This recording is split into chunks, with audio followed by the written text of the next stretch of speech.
وَكُنْتُمْ أَزْوَاجًا ثَلَاثًا، اور تم ہو جاؤ گے، وَكُنْتُمْ تم ہو جاؤ گے، أَزْوَاجًا ثَلَاثًا تین قسم کے لوگ، تمہاری تین قسمیں بن جائیں گی۔ یہاں مخاطب ساری امتیں، یعنی قیامت کے سارے انبیاء، مرسلین اور ان کی امتیں، ان کے تین اقسام ہوں گے۔ ایک اصحاب الیمین، جن کو دائیں ہاتھ میں عمل نامہ ملے گا، دوسرا اصحاب الشمال، بائیں ہاتھ والے، اور تیسرا سابقون السابقون، سبقت لے جانے والے، سبقت لے جانے والے۔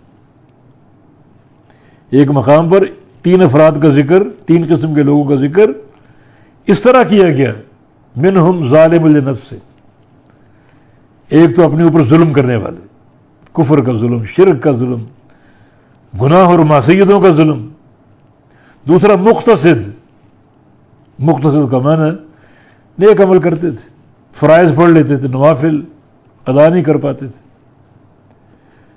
اور تیسرا سابقون بالخیرات، سبقت لے جانے والے، نیکیوں کے ساتھ آگے بڑھ جانے والے۔ تو جو ظالم لنفسہ ہیں وہ اصحاب الشمال ہیں، بائیں ہاتھ والے، مقتصد وہ اصحاب الیمین ہیں، اور جو نیکیوں کے ساتھ سبقت لے جانے والے وہ سابقون سابقون۔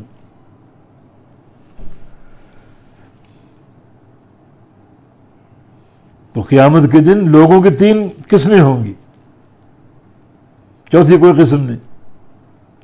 یا اصحاب الشمال ہے جن کا ٹھکانہ جہنم، یا اصحاب الیمین جن کا ٹھکانہ جنت، اور یا پھر السابقون السابقون، اللہ تعالیٰ کے مقربین،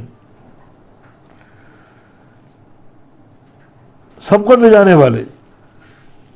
تو یہ تین اقسام ہوگی لوگوں کی، وَكُنْتُمْ أَزْوَاجًا ثَلَاثًا، اور تم ہو جاؤ گے تین طرح کے لوگ۔